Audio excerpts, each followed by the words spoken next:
Bon, et comme tant que limito yoka le balanzambe, toko senga que toko telema pona totanga na Bible, na mokanda na Apocalypse chapitre 13, toko tanga nanu verset 1 tina 5.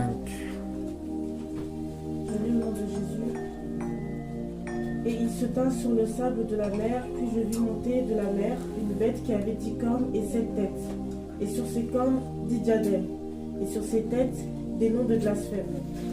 La bête que je vis était semblable à un léopard, ses pieds étaient comme ceux d'un ours, et sa gueule comme une gueule de lion.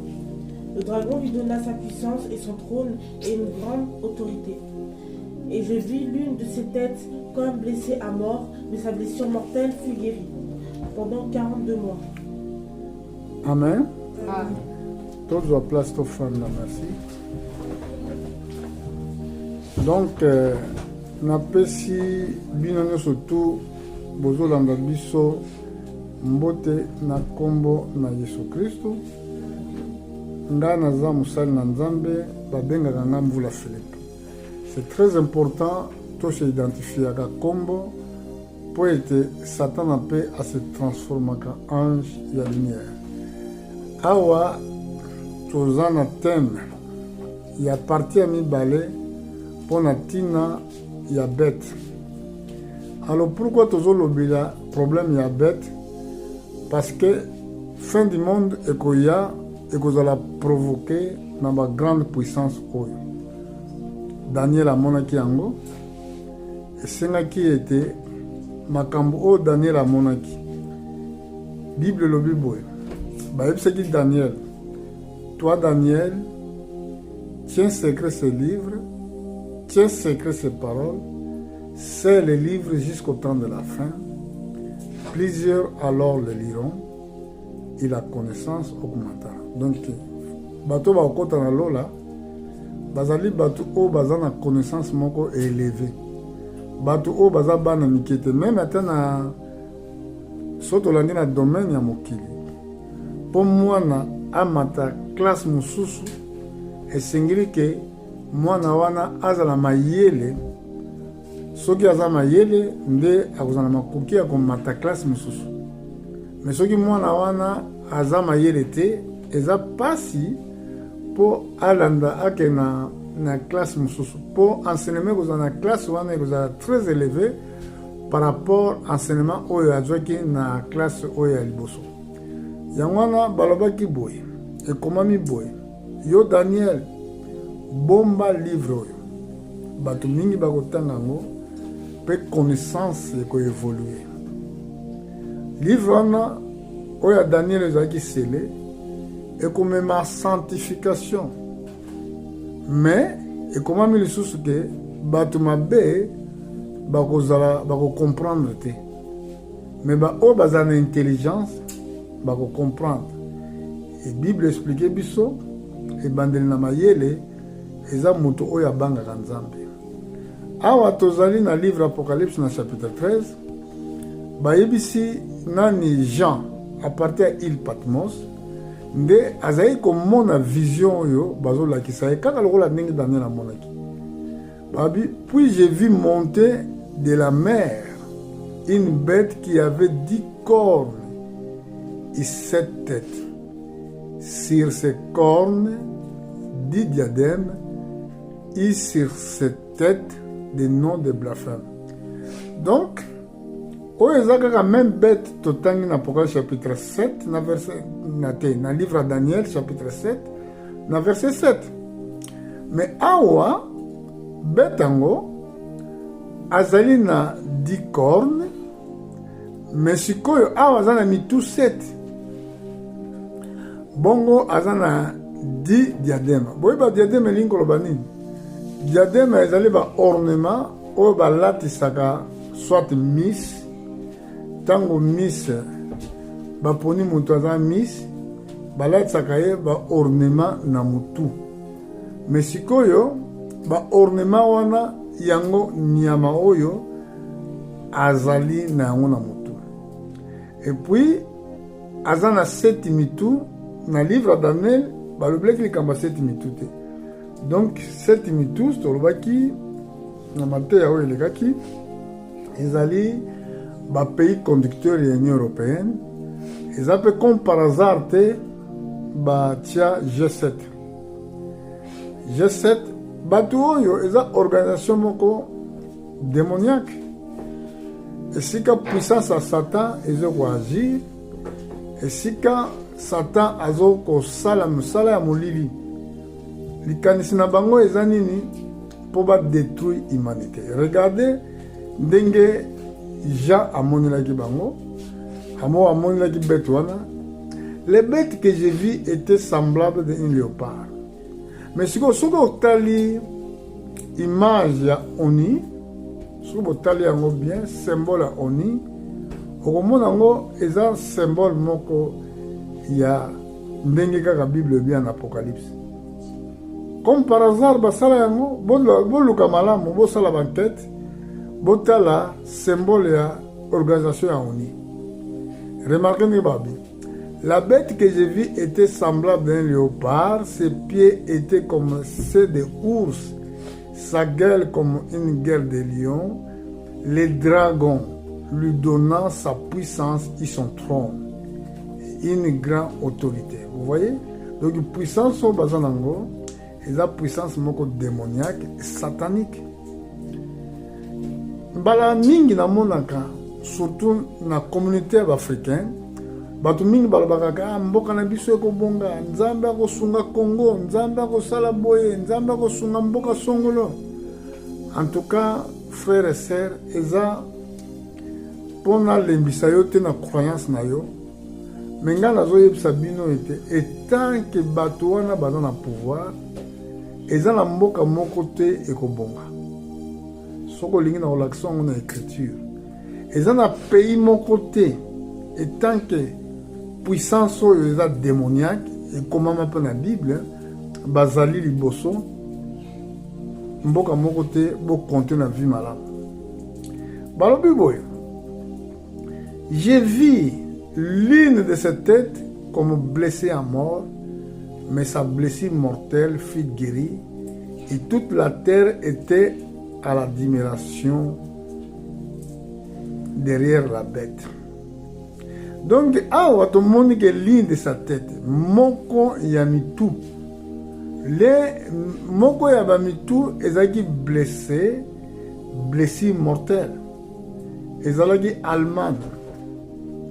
Allemand de ezalaki l'une de ses têtes, ou ezalaki blessé, et blessure mortelle, ezalaki guéri.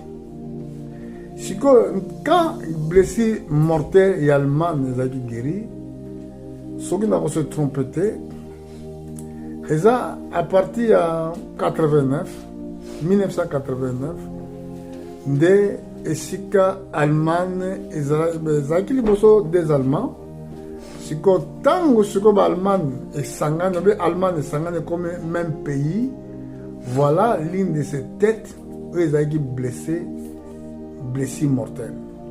Alors, ce qui est le référence moko, nous allons permettre de rapidement, avant de zonga awa, na mukanda na Apocalypse chapitre 17, total ango, tokomona libomba mimoko na kasi za à partir du verset. Eza na verset 8. Babi, la bête que tu as vue, elle est plus, il doit monter de l'abîme et aller à la perdition, et les habitants de la terre, ceux dont le nom n'est pas écrit dès la fondation du monde dans le livre de vie, s'étonnera voyant la bête parce qu'il était et qu'il n'est plus et qu'il reparaîtra. Donc, awa eza complément ya verset oyo totangi na chapitre 13 oyo bazoloba ke bete wana azwaki une blessure mortelle. Siko blessure mortelle ezalaki guéri. Alors ezalaki na temps oyo ya deuxième guerre mondiale, Europe ezalaki affaibli, Europe ekomaki faible. Alors esika wana nde ezalaki na beti mosusu abimaki, les États-Unis d'Amérique. Voilà. Awa nazoteya politique te, nazolimbola bobele prophétie oyo nga nazosala parti na temps oyo nazovivre. Alors Europe a perdu puissance. Yango bomoni ke Vietnam oyo yo moni azalaki akokende na perdition, bongo akoreparaître babita ya mokili, batu oyo baza na mokili oyo bakombo na bango ekomama na livre ya vite, bango bakokamwa ntango bakomona bete oyo azalaki lisusu te, nsima nango apparaître. Voilà. Ntango bete apparaître nde apparaître comme empire européenne ou bien union européenne. Sikoyo lelo bato oyo bakombo na bango ekomama na buku na bomoi te. Ça veut dire ceux qui n'ont pas le baptême de Saint-Esprit, bango bazo ko admirer. Oyebi bato oyo baza na Saint-Esprit te, bango bakanisaka vie ya malamu eza na Europe. Donc fo nakende kovivre na Europe mpo nazala bien, fo nazala na Europe mpo nazala na vie moko ya kitoko. Alors donc parce que kombo ne ekomama na buku na bomoi te, soki kombo ne ekomamaki na buku na bomoi, onga koyeba ke meilleure vie eza nzambe moto apesa yango.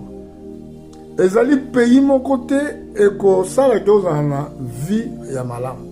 Soki nzambe adestina yo ovanda na Europe, okofanda na yo na Europe. Mais soki nzambe adestina yo adestina ke mboka na okozala na mboka na Kananga na Mbujimai, otona bamboka mosusu oyo tokokosite bakombo awa te, zala esika mboka oyo nzambe abongisa mpo na vi na yo. Kobosana te Yesu Kristo azali kodeplace chaque moment na baville différent selon ce qui était écrit. Akendaki na Égypte parce que komamaki ke nakoluka mwana na nga na Égypte. Akendaki na Galilée po ete babenga ye Galilée. Mais ye moto abotamaki na Nazareth. Ba déplacement na ye ezalaki par rapport à Saintes Écritures. Mais biso lelo to déplaçaka par rapport à envie. Parce que nalingi na gagner. Parce que nalingi na zwa mbongo. Bayebisi nga mbongo foko na kozwa ngo fo na kende Europe. Mais livre à proverbe ebisi biso l'argent vole, richesse evolaka. Eza lokola ndeke aza na mapapu evolaka. Soki lelo emeye kovole na kabinda, bato nyonso tu bakosala direction ya kabinda. Soki evole na lunda, bato nyonso tu bakovole na lunda. Mais oyo atikali kozala mokano na nzambe akozala jamais confondu. Alors yango wana awa Bible ebisi biso boye, ba oyo bakombo na bango ekomama na livre ya vite. Donc likoloba ba oyo bazali enseigné par Dieu. Nde bango nde bazokolanda mouvement ya mbongo, mpe bango nde bakobunga, parce que bakokopiéger likolo ya mbongo ekoboma ye. Allez, écoutez bien. Ah balobi boye, il adora les dragons parce qu'il avait donné l'autorité à la bête. Une fois que boluli bête, si mango bozoko adorer dragon, il adorait la bête, il disant qui est semblable à la bête, qui peut combattre contre elle. Il lui fut donné une bouche qui préfère des paroles arrogantes et des blasphèmes. Il lui fut donné le pouvoir d'agir pendant 42 mois. N'attend au pouvoir naye oya ko agir pendant 42 mois. Et kokoka.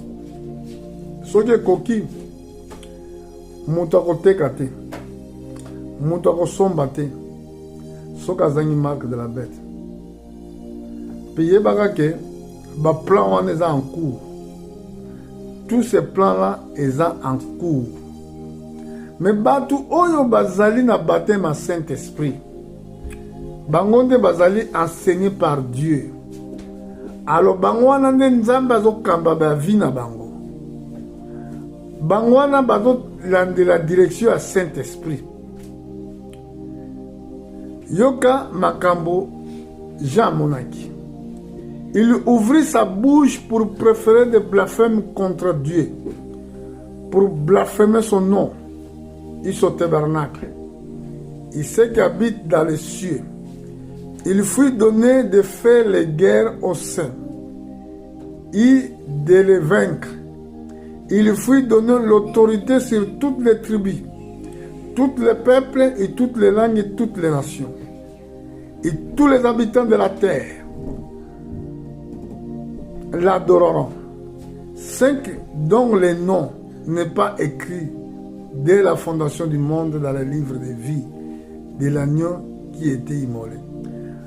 Malheureusement, ba oyo bandimi Yesu te, ba oyo babanga Nzambe te, ba ko adorer bête. Mayele bozoka na yekola na classe, ezaka pobomo kitana se ya bête. Nyonso bozoka na kozwa na école actuellement, ezo parler kaka pona tina na bête. Awa balobi boy. Na verset 9. Si quelqu'un a des oreilles et qu'il attend, si quelqu'un amène en captivité, ira en captivité. Si quelqu'un tue par l'épée, il faut qu'il soit tué par l'épée. Si ici, la persévérance et la foi des saints. Yoka malam.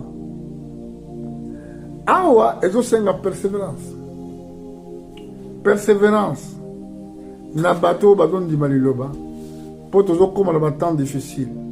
Pendant que pasteur Moussous va te apprendre année 2025 vous la meilleure, mais awa Bible les sabiso, awa toujours mona, likambo ya persévérance pour la basanto.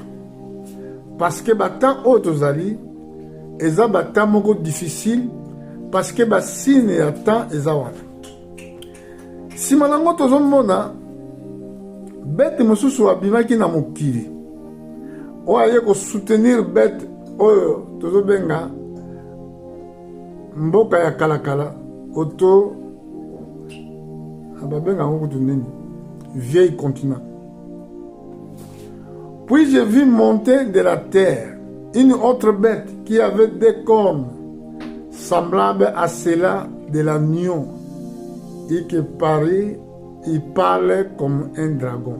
Mon bête oyo aza différent. Bête oyo azali lokola agneau. Agneau eza image ya Christ. Alors mais pourquoi bête oyo abimi na mokili? Wana liboso abimaki na mai. Mai lingoloba eza ba nation na ba peuple. Mais bête oyo oyo bazolobela awa abimi na mokili. Mais aza lokola agneau. Tant tozoba aza lokola agneau. Ils senga moi curiosité si quand. Ça veut dire ezali une nation où ils ont formé le monde, mais nation wana ezali euti na christianisme. Donc les États-Unis d'Amérique. Les États-Unis d'Amérique, ils ont une nation où ils ont formé à travers les Européens. Bah où bazaki persécuté en Europe. Dans l'an 325 dans le conseil à Nice. Parce que l'église catholique a été fondée dans l'an 325 dans le conseil à Nice. Bah déplacé qui en Amérique, on a créé un pays où on a pays fondé pays où ils ont combo les États-Unis d'Amérique où ils ont eu indépendance en 1796, hein? 76 nde bazwaki indépendance na bango na maboka babritannique. Alors territoire wana kala ezalaki territoire ya baindien baasiatique, mais bon wana eza likambo mosusu. Mais tozolobela likambo ya bete oyoyo pourquoi aza na caractéristique ya nio, parce que ezalaki nde bachrétien bakendaki kofonder pays wana les États-Unis. Alors bachrétien oyo bazalaki persécuté na l'an 325 na conseil ya Nicée, bazalaki persécuté na Constantin oyo azalaki empereur ya Rome. Kobosana te tozolobela likambo ya Rome, tolobelaki likambo ya kitime. Botongo bazalaki persécuté nde bakei kofonder cet pays.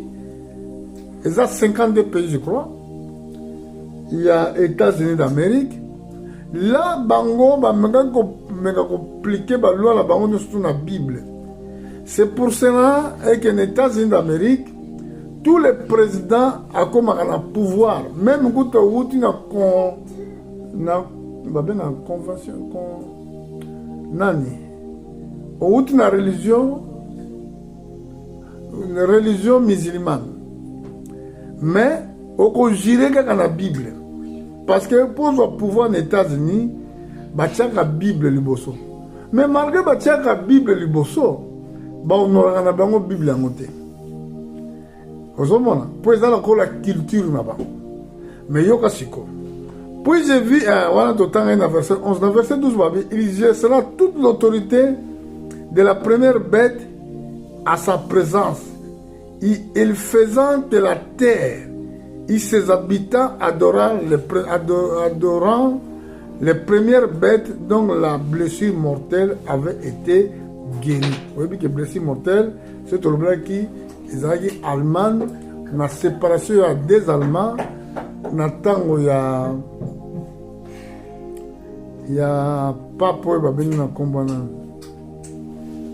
kombo ezoki manga bolimbisa ngai. Bon, ça viendra. Pour Allemagne, il y a divisé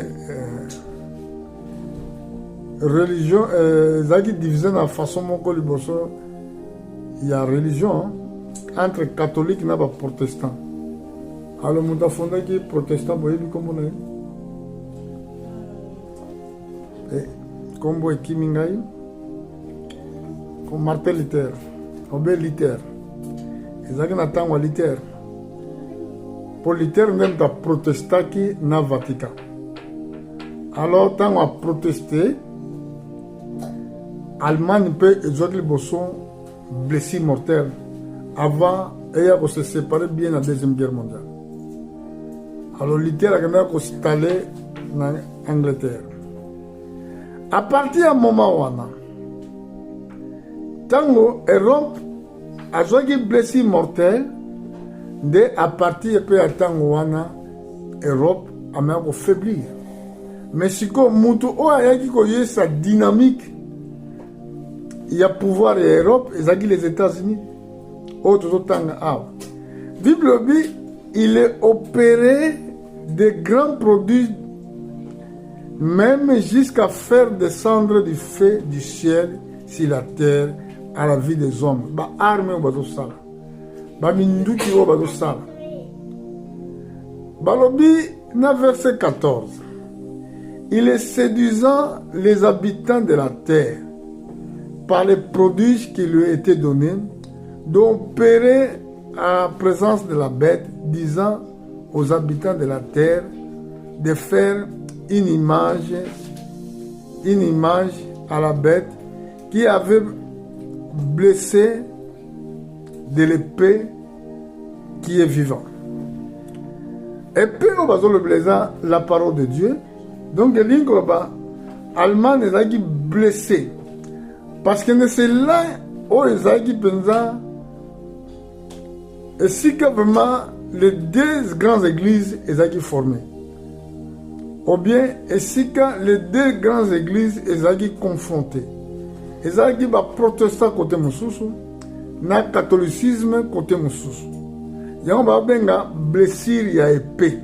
Avant qu'ils aient vraiment séparé dans la Deuxième Guerre mondiale, côté communiste, côté capitaliste.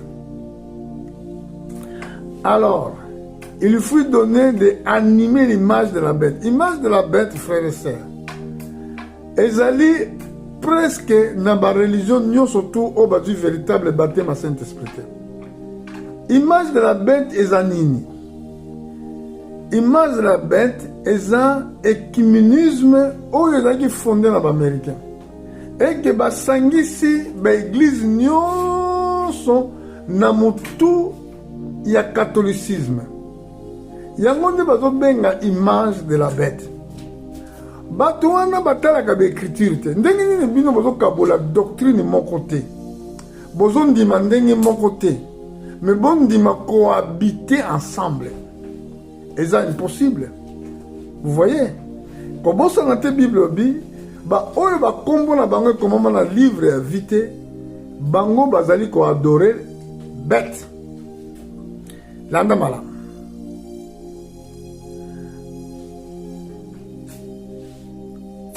Et comment Miboy? Il lui faut donner animer l'image de la bête afin que l'image de la bête parle. Et que le fait que tout ce qui n'adorera pas l'image de la bête fut tué. Ah, ma cambona n'est pas. Mais tant que comme marque de la bête, et que ça na banda quoi battre, maison par maison, ville par ville. Yamana yeso abaki, ceux qui va persécuter bien la ville oyo, boki ma la ville mususu, pour akosiri sa ko kota ba ville no surtout te. Bongo kolo na bino akoya par le lisusu. Il fit que tous les petits, grands, riches, et pauvres, libres et esclaves reçoivent une marque sur leur main droite, sur leur front. Et que personne ne peut acheter ni vendre sans avoir la marque, le nom de la bête ou le nombre de son nom. C'est ici la sagesse, que celui qui a l'intelligence calcule le nombre de la bête, car c'est le nombre d'un homme et son nombre est 666. Donc, awa tozo comme on a tamogo capital, que net awa gouvernement français ndeng na yoki, à partir le 25 octobre, yambula oyo, bazali ko restaurer monnaie moko bazo benga euro numérique. Donc ça veut dire que tu as fin, il y a tout l'argent liquide. Alors si tu bâtis euro numérique, c'est vrai tu vas utiliser ma carte. Il y a un moment donné pour natina ba fraude na biloko mosusu et que ça la marqué tu peux utiliser les sous ma carte pour d'abord tant bâtir tu utiliser ma carte et l'ingol bagé tu as une capacité à utiliser ma chèque pour chèque ils allaient construire comme l'argent liquide donc ma chèque ici peut gouvernement a besoin contrôle il y a besoin contrôler tout entrée en bongo na sortie en bongo donc même ata batu bateka drogue même batu oyo bazana bambongo mike même pour na kabla mutu mbongo et que comme tellement difficile tout est à contrôler alors makambo oyo za makambo so ba bongisa ki ngo kala pe ba yebi ndenge ni ko kendira liboso ba ko banda liboso na ba carte et puis na ba carte ba komona ke ba fraude za mingi nde ba non esengeli mutu na mutu azana plus na emo na corps pour na koyeba que soki ezali même personne obe yete nde ba compliquer ba chip wana na ba corps na bino ba carte wana ba corps na bino za ba carte mo mike ba kotia na loboko ya mobali to na elongi ba testaki yango deja na Chine Puis en Europe, ils ont testé dans plusieurs personnes. Alors, on attend qu'on a moto à côté kate. On somba pété, sauf qu'on a un côté. Donc, ils ont un commerce, mon côté, un commerçant, ils ont un magasin, ils ont un belé. Ils exercer soit fonction à un tant que commerçant. Bateau balambaka. Bakolamba les sous-soutés sans que bazana ba condition wana. Et chaque entrée en bongo ekoyebana ke oteka ki boye osomba ki boye. Donc ezali système ya contrôle ya bato nyonso na mokili. Alors Bible lobi mutu moko te akoki kosomba to koteka soki azangi marke wana. Ah bah eza likambo ya sagesse, eza likambo ya intelligence. C'est si la sagesse que celui qui a de l'intelligence calcule le nombre de la bête, car c'est un nombre de l'homme. Azamutu, son nom est 666. Donc à Tozongi, na même bête, ou bien na oya chevaucher bête. Eza église. Alors na église wana, mokonzi église wana, na ekotine ya lataka, bakoma vicary field day. Alors si on calcule chiffre wana, on calcule kombo wana na chiffre romain, et qu'on peut ça yo 666. Voilà, yango eza makambo ezoya po toza na temps de la fin.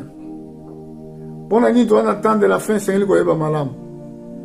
Pona temps wana Yesu alobaki akoparaître, makambo elekaki na Sodome, ou bien makambo elekaki na ntango ya Noé, na makambo elekaki na ntango ya Sodome, yango bokomona yango na miso na bino.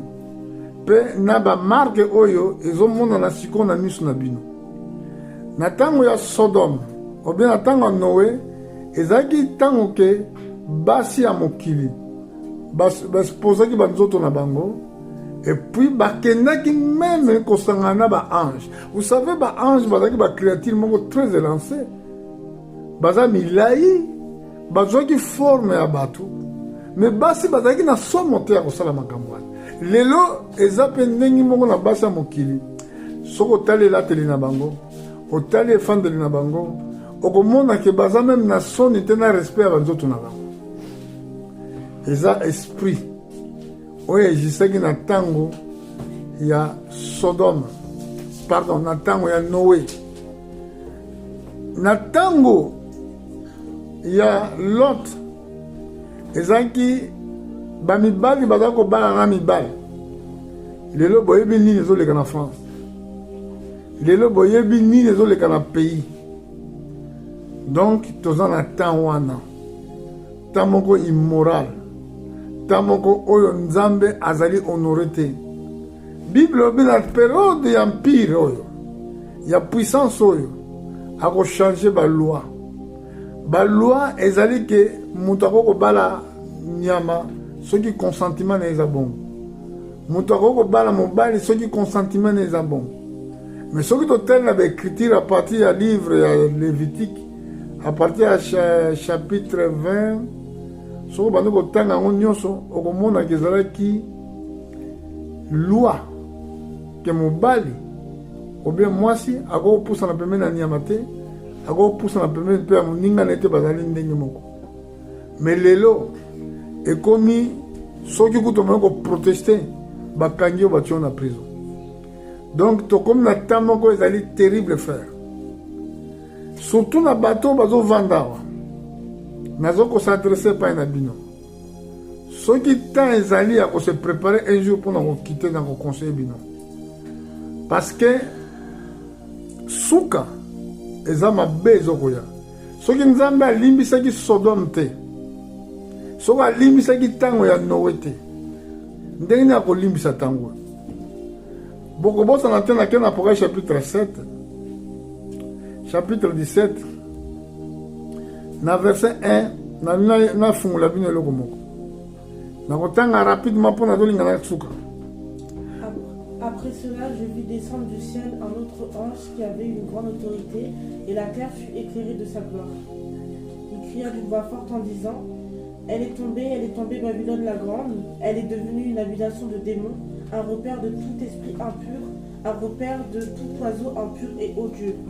Parce que toutes les nations ont bu du vin de la fureur de son impudicité, et que les rois de la terre se sont livrés avec elle à l'impudicité, et que les marchands de la terre se sont enrichis par la puissance de son luxe. Et j'ai entendu du ciel une autre voix qui disait: sortez du milieu d'elle, mon peuple, afin que vous ne participez point à ses péchés et que vous n'ayez point de part à ses fléaux. Soukawana, Bible bi, na verset 4, chapitre 18. J'entendis du ciel une autre voix qui disait: sortez du milieu de mon peuple. Abazoloba peuple élu. Abazoloba peuple Nzambe. Malgré bobota miawa, malgré bokoli awa, mais à terre moko esika mabe ko salama. Et à terre moko oyoyo e engendre la 3e guerre mondiale. Bible bi, sortez du milieu d'elle mon peuple, afin que vous ne participez point à ses péchés et que vous n'ayez point de la part à sa fléau. Ba fléau est ba arme nucléaire. Donc, tolinga te 3e guerre mondiale et ko salama. Parce que Bible le bien on a livre Ézéchiel na chapitre 38 39 soko jutango tanga. Bible le bien on a livre à Joël na chapitre 2 chapitre 3. Bible lobi yango na livre Isaïe na chapitre 13. Il m'a comme lobi na biso bo likolo na se koleka. Liloba na Nzambe koleka te. Et tant que tu vis na yo eza plus que l'argent. Vie na yo eza plus que le travail. Le royaume des cieux eleki tout. Kobosa na te que tango to na ebite so te ki yango déjà mais na kanisi na lobilaki yango tango Daniel alimbolaki ndoto ya Nebukadnezar alobaki na 4e empire nde esika ke libanga ezalaki détaché sans secours ya mutu efrappaki estati. Donc libanga wana efrappaki estati ezalaki royaume ya Christ. Alors, Bible dit qu'en Apocalypse chapitre 19, à partir du verset 14 au 13, alors Jésus-Christ a causé likolo à cheval blanc. Tant qu'il y a un liboso dans mon kili, ezalaki pour racheter l'homme. Ezalaki pour tous la racheter. Pour amener biso na bonzambe. Parce que nous étions perdus. Et Seigneur a ramené biso. Amené ma rédemption. Ayaki mbalami mbale à partir de baptême à Saint-Esprit. Et si car que je serai avec vous jusqu'à consommation du siècle. Mais tant que il y a mbalami sato. Et kozala pona ko juger mokili. Pona ko frapper mokili. Akozala likolo wana na likolo ya cheval blanc. Akoya lisusu comme Jésus-Christ était. Mais akoya comme la parole de Dieu. Ako changer kombo pour dispensation eko changer. Mukolo wana ako kitana ngomba Olivier. Kutu. Wana nazolobela na kanisi eza na 4e. Parce que na 3e fois akoya pour okamata église pour l'enlèvement. Na 4e fois akoya ko kitana ngomba Olivier pour na ko juger ba nation. Tant est comme ma bé. Retour à Jésus-Christ est tellement proche mon frère. Bongo tango tozali kotala même ba événement ezoleka na mokili. Tomoni eloko moko ya kokamwa. même fleuve Euphrate ezokauka. Bible lobi fleuve Euphrate ekokauka. Mais là, ils ont message na biso pour na lelote. Mais fleuve Euphrate ezokauka. Pour être préparé nzela pour na roya orient. Mais ils ont maté à lelote. Lelote l'obliga na kasi to sali terme ya message ya bête.